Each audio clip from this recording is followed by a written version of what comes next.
You're fired, you useless liar.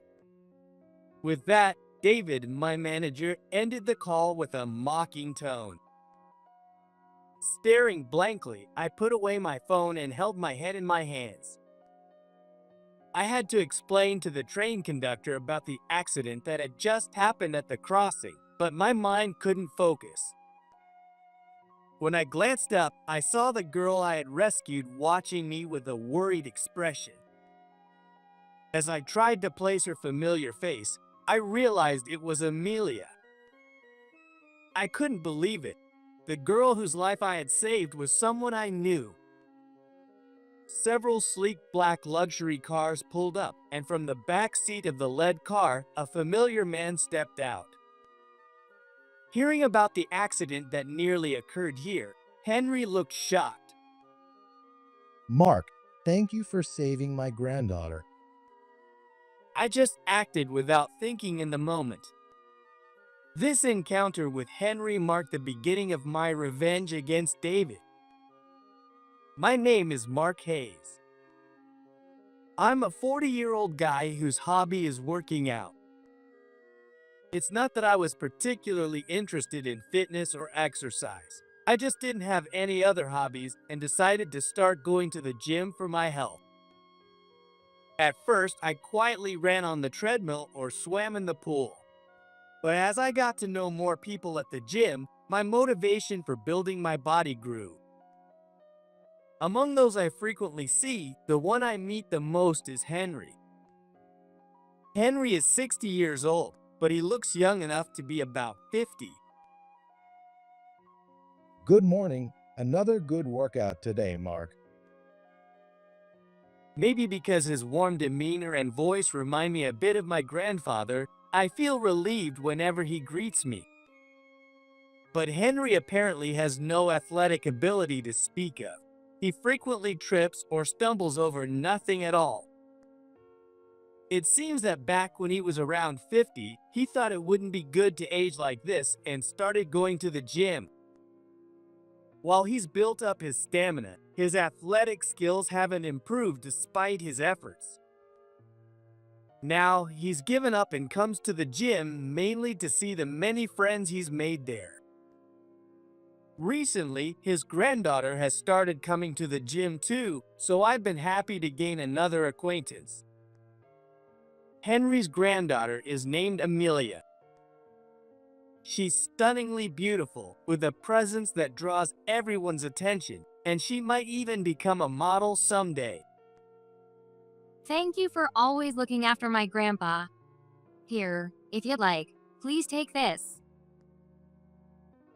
The sweets Amelia occasionally brings as gifts are delicious, and her friendly nature, always greeting everyone without a hint of shyness, has made her the gym sweetheart.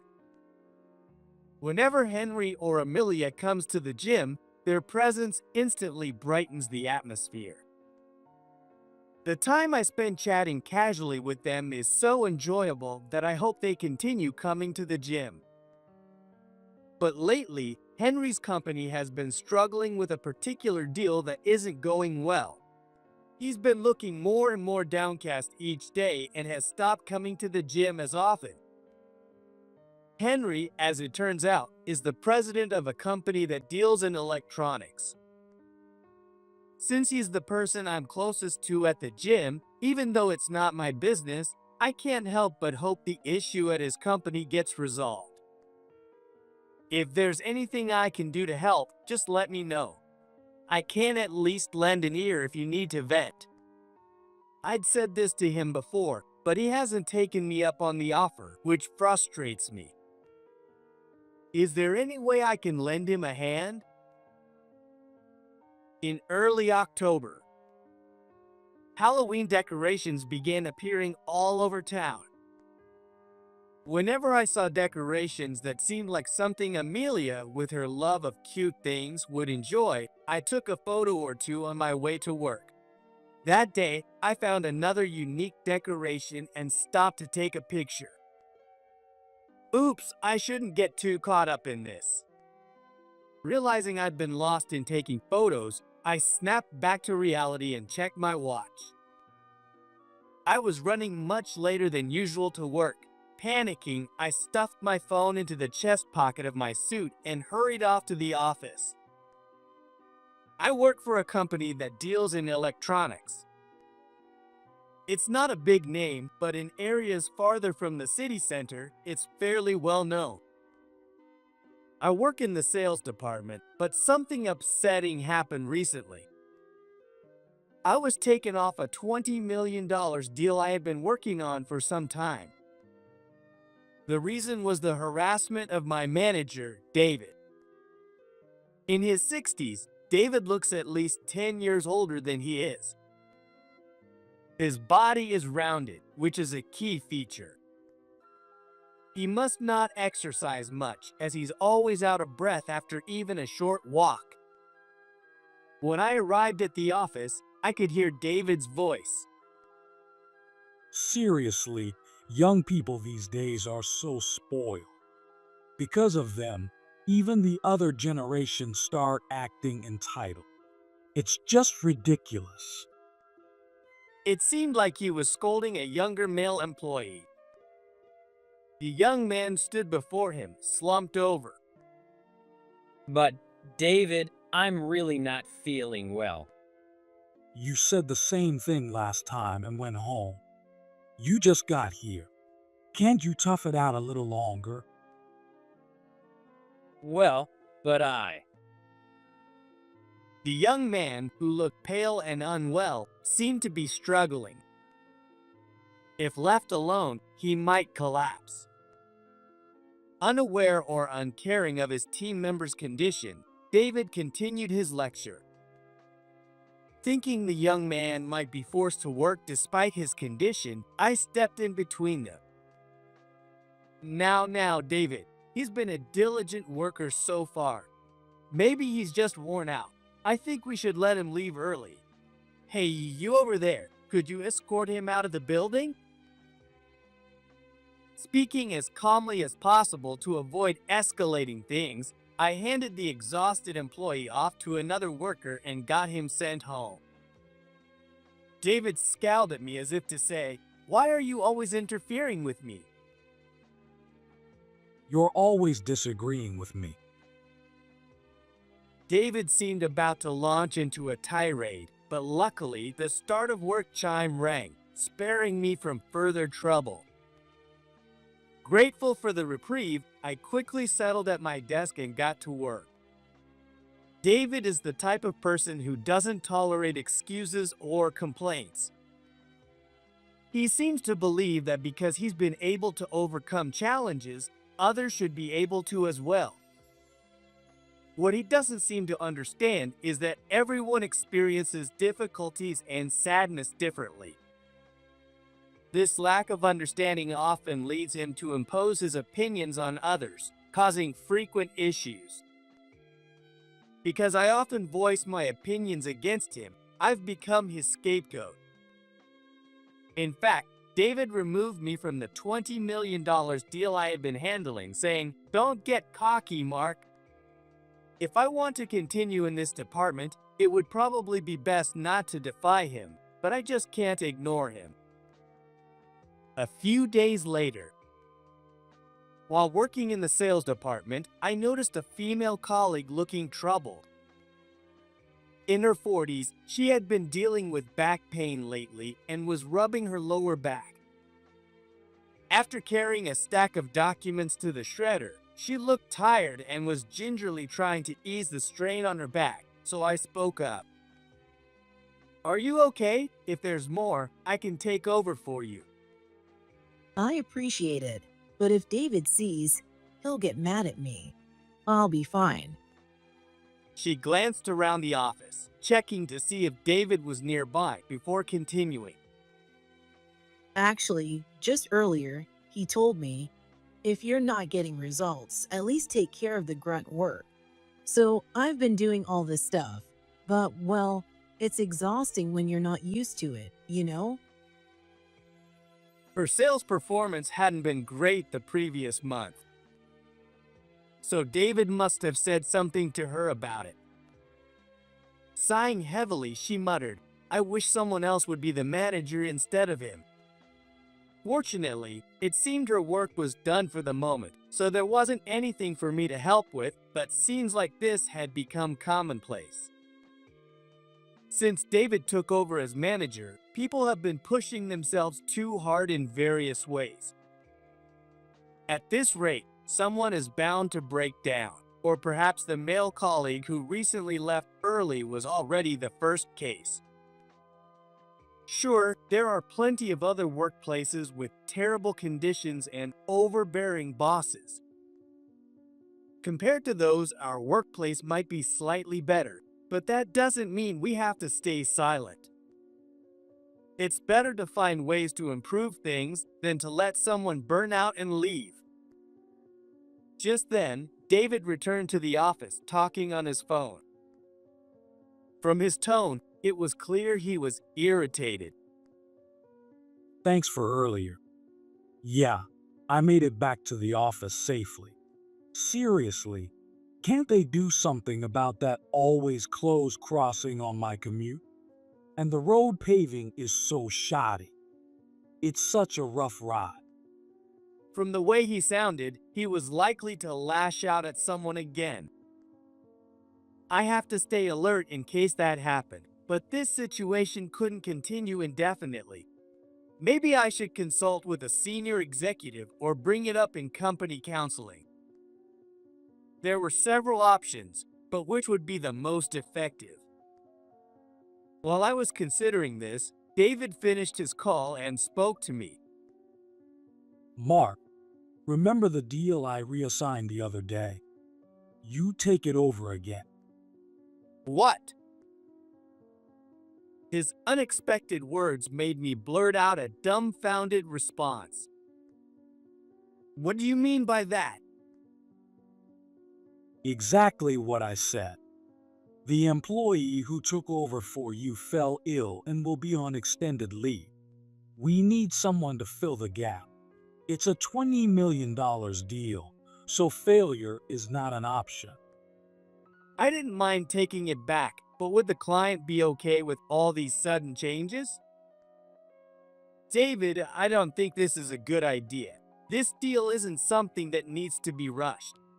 Wouldn't it be better to wait for the original employee to recover and return? If we do that, the deal will be delayed, and that'll cost the company. I voiced my concerns, but David dismissed them outright. If you show sincerity and apologize, or whatever it takes, you can smooth things over. Just quietly get it done. If the client is upset, all you have to do is work until they forgive you. David seems to believe that anything can be achieved with enough effort. While it's true that effort isn't entirely ineffective, there are things that just won't work out no matter how hard you try. He has probably only dealt with people who are receptive to his way of thinking until now. That said, I had no right to refuse it, so all I could do was respond, "Understood. I'll do everything I can." Having agreed to take over the deal, I immediately started looking into how far the negotiations had progressed. With so many changes in the person handling the account, the client might have developed distrust toward our company. Whether or not it will go well, I should at least make an effort to convey sincerity, as David suggested. I began preparing a gift box of sweets to bring and identifying points where we could make concessions to increase the client's benefits. There was no guarantee they would accept it, but it was better than doing nothing. As a result, my workload piled up and I ended up working overtime for 3 days straight. That's why nearly oversleeping that morning might have been inevitable. It was the morning of the 4th day since David told me about the reassignment. As winter's cold gradually set in, I woke up to the crisp air and realized that the clock by my bedside showed I was an hour behind schedule. And today of all days, I had an important meeting. Rushing to get ready, I left the house and drove to the office. But trouble struck at a railway crossing notorious for rarely opening. Driving over the bumpy asphalt, I stopped my car in front of the crossing and noticed an unusual commotion in the area. Hey, isn't that kid in trouble? It'll be a disaster if the train comes. I could hear the voices of passers-by through my car window. Looking toward the crossing, I saw a young girl crouching there. The alarm signaling an approaching train was blaring, yet she didn't move. At this rate, she could be hit by the train. Thinking that, I quickly got out of my car and ran toward the girl. "Hey, are you okay? Can you stand?" Pulling her arm to help her up, I noticed she had injured her leg. It seemed she had fallen and twisted her ankle while crossing. She must have tripped as soon as she entered the crossing. Though she was panicking and tried to stand, she couldn't manage it. Thinking that my time at the gym was finally proving useful, I picked her up and carried her out of the crossing as quickly as I could. "Sorry for moving you so suddenly." Concerned she might faint from anemia or something similar, I spoke to her while catching my breath. Moments after I got her to safety, I heard the sound of the train passing behind us.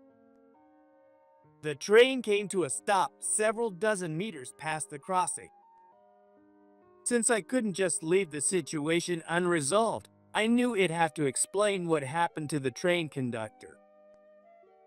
"It's okay now," I said to the dazed girl.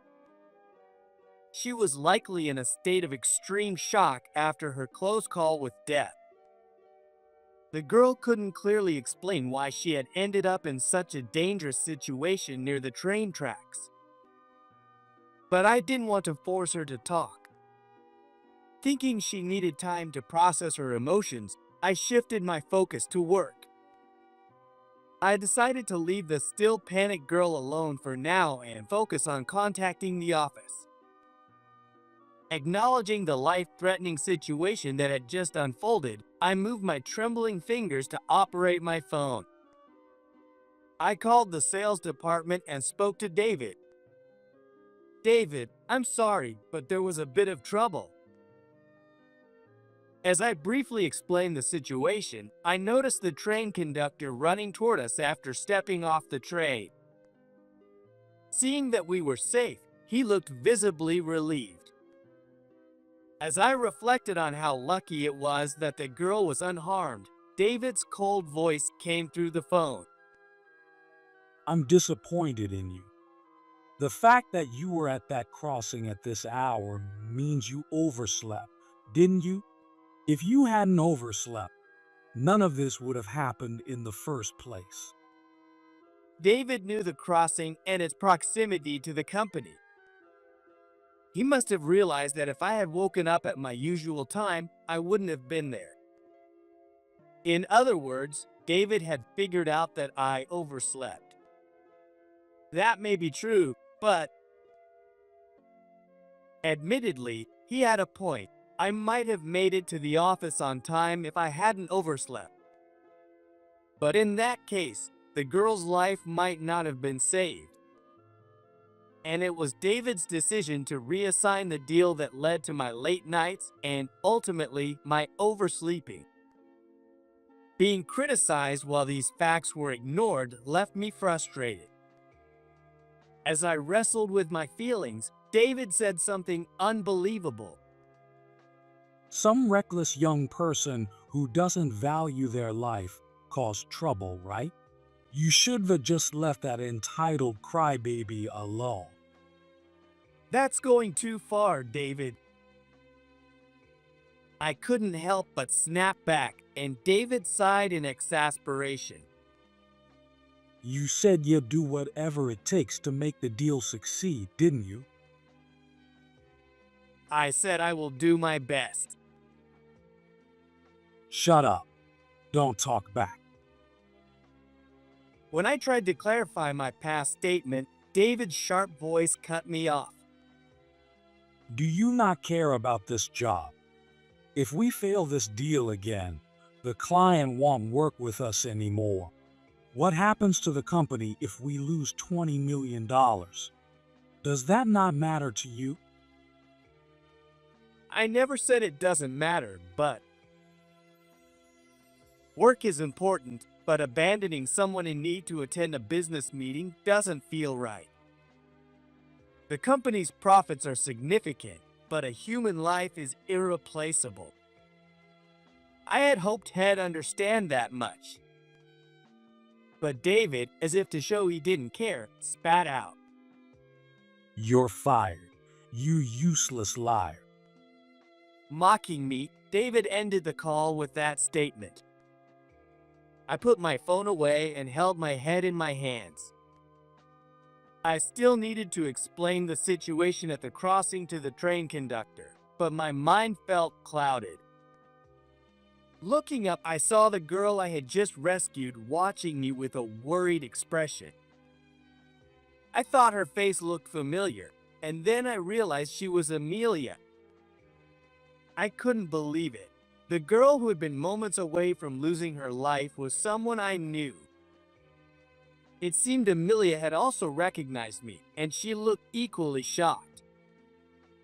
Perhaps recognizing her rescuer as someone familiar had helped Amelia calm down a bit.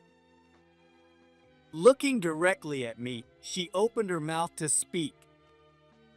Well, you're heading to work now, right? I think my grandpa should be passing by here soon. Maybe he could give you a ride. It seemed that Henry also commuted to work using this railway crossing. However, since I didn't know how long the questioning would take, I couldn't agree so easily. While I was contemplating this, more than 10 sleek black luxury cars pulled up nearby. Startled by the unfamiliar sight, I watched as Henry stepped out of the back seat of the lead car. Oh, Grandpa. Amelia, what's going on? What happened? Seeing the crowd gathering around Amelia and me, Henry must have realized something serious had occurred and approached us with concern. Amelia explained the situation to Henry and me. She had been in a rush, like me, and stumbled on the uneven road near the crossing. Although she managed not to fall, it must have put a strain on her ankle, which gave out while she was crossing the tracks, causing her to twist it. Upon hearing about the accident that had nearly occurred, Henry looked astonished. Mark, thank you for saving Amelia. I just acted quickly and without thinking. I hadn't acted out of some noble desire to help. Even so, being thanked like this made me feel a bit awkward. If there's anything I can do to help you, please don't hesitate to let me know. Thank you, but I'm sure you have a lot on your plate, Henry. Well, yes, I've been having some issues with an electronics company. But honestly, those problems pale in comparison to my granddaughter's safety. Later, I had to explain the situation to the station staff and police. During this process, I learned something astonishing from Henry. Henry was, in fact, the president of the company I was supposed to meet for the business deal. He revealed that he had been frustrated for some time over the frequent changes in the sales department representatives handling the negotiations. This revelation was one small silver lining in an otherwise chaotic day. After all, gaining Henry's support gave me a way to turn the tables on David. 3 hours later, I arrived at work in one of Henry's luxury cars. Well, technically, I had stopped by the client's office first to finalize the deal, so my order of priorities was a bit unconventional. When I entered the sales department office, David shot me a disdainful glare. By the way, Henry, who had given me a ride, went straight to the CEO's office for a discussion. Hey, Mark, what nerve you have showing your face here? A useless slacker who was late for an important deal. Normally, I would have lowered my head and tried to smooth things over. But since I had already done what needed to be done, there was no reason for me to stay low. David, the deal is already finalized. It was a great success, as you can see. With a beaming smile, I handed David the documents confirming the successful contract. David, who took the papers with a puzzled expression, immediately looked stunned as his face filled with shock. That's impossible. You were supposed to be late. Yes. Then why on earth did it come to this? Completely losing his composure, David threw the documents he was holding onto the floor. David stomped on the documents, glaring at me with a look full of hatred. His predatory gaze radiated intense animosity and obsession, resembling that of a carnivorous animal. Once he labels someone as an enemy, David shows no mercy. He refuses to acknowledge their success and never stops his harassment or insults. It seems like he won't rest until he drives his target into the ground. It was Henry who spoke to David, whose face was flushed red. Having just greeted the CEO, Henry turned to address David.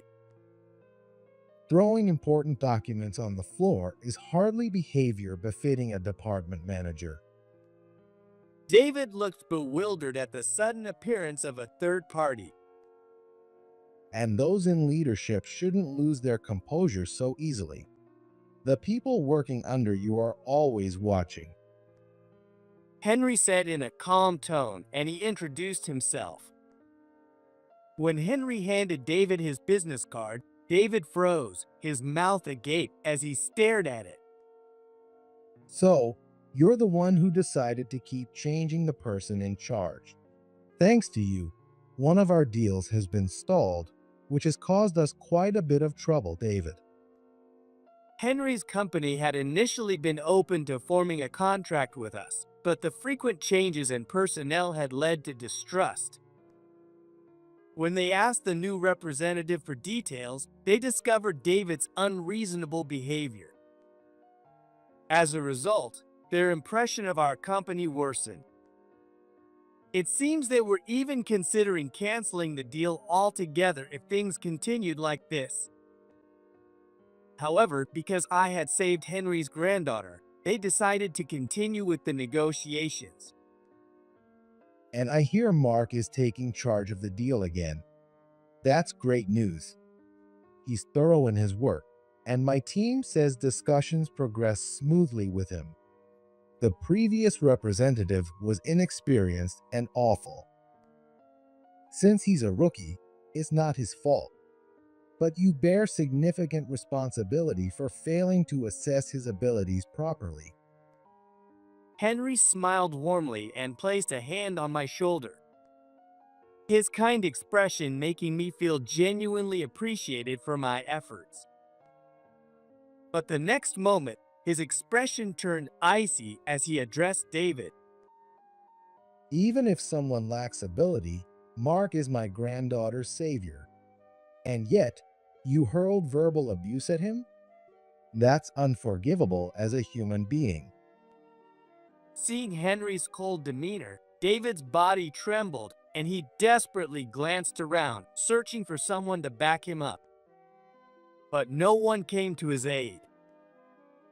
Changing the person in charge without explanation was also unacceptable. So, David, how do you intend to show me your sincerity?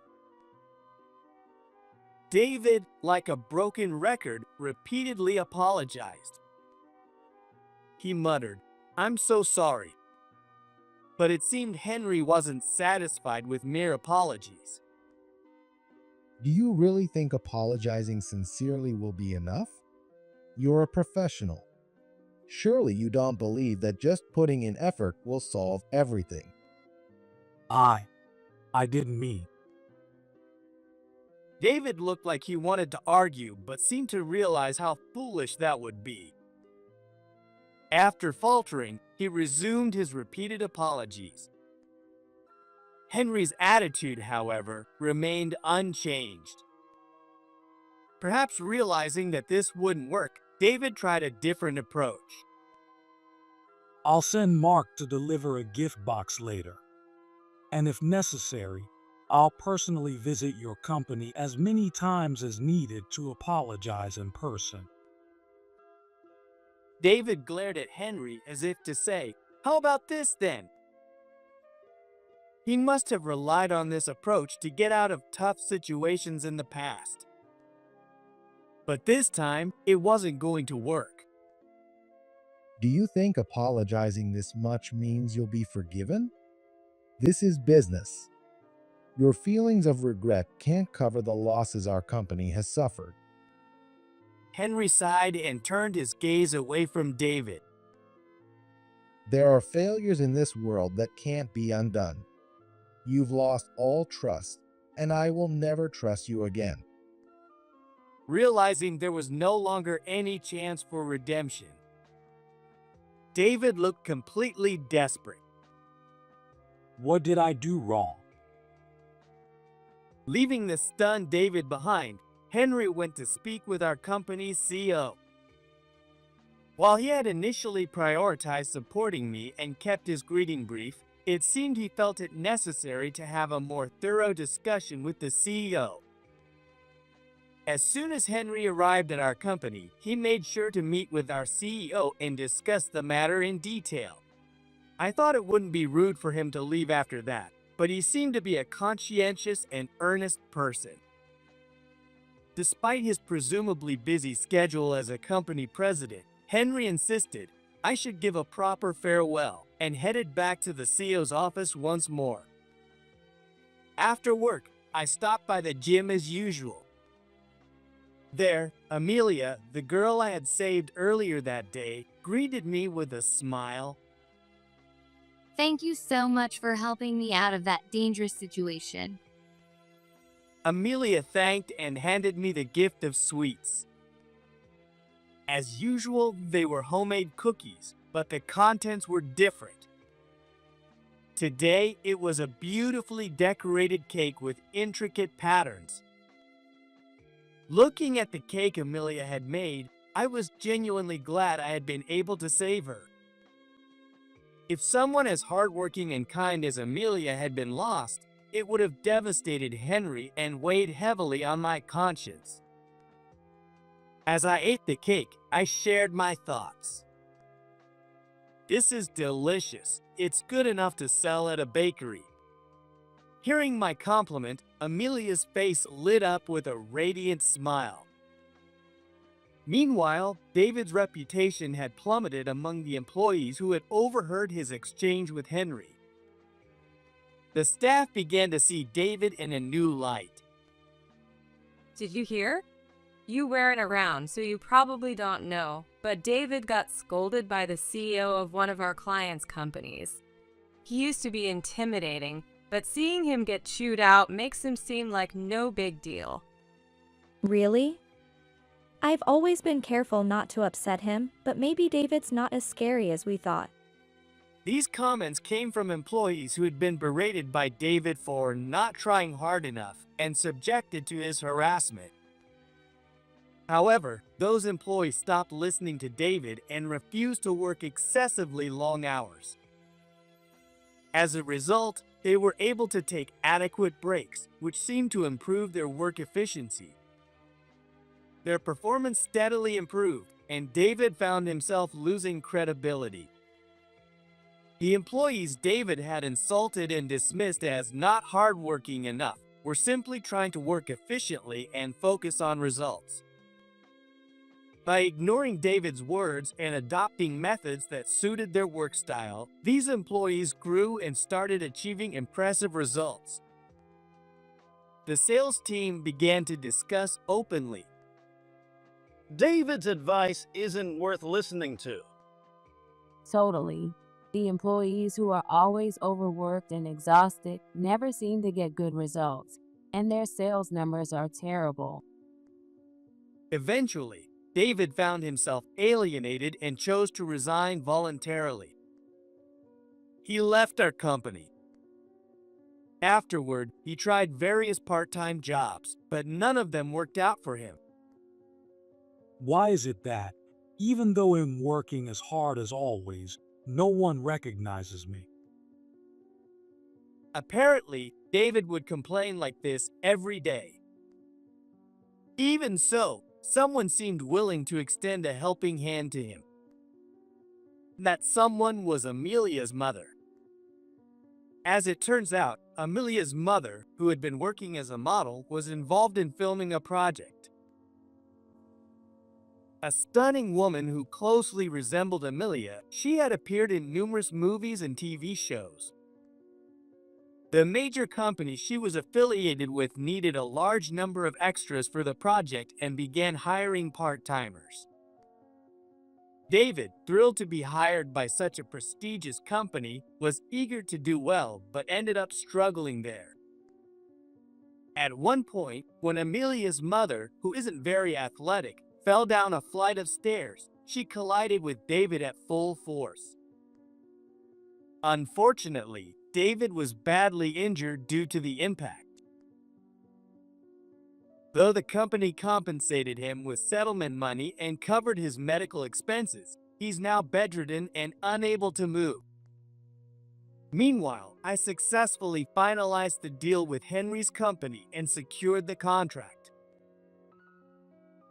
My accomplishments were recognized, and after David left, I was promoted to his position. At first, I was overwhelmed, unsure of what to do, but I've since grown accustomed to the role. By assigning tasks that matched each employee's abilities, I managed to improve workplace efficiency. Recently, I've discovered a new hobby.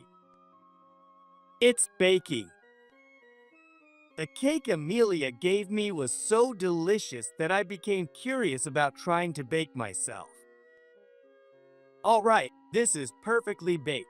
I'll bring these to the gym next time and give them to Amelia and Henry as gifts. I've been sharing cookies and other baked goods with the two close friends who have become special to me. Balancing fitness with the pursuit of creating delicious desserts has brought joy to my life. The dull routine I once had has transformed into something vibrant and full of color. I'm truly glad I was able to save Amelia that day. If I had ignored her crisis, I wouldn't be living this fulfilling life now. David had insisted I focus on the deal, but if I had turned a blind eye, I'd have carried that regret for the rest of my life. No matter how powerful someone may seem, if something feels wrong, you shouldn't blindly follow their orders. As a manager, I want to ensure I never manipulate others like David did or force my will on them excessively. I have a responsibility to guide and support my team moving forward.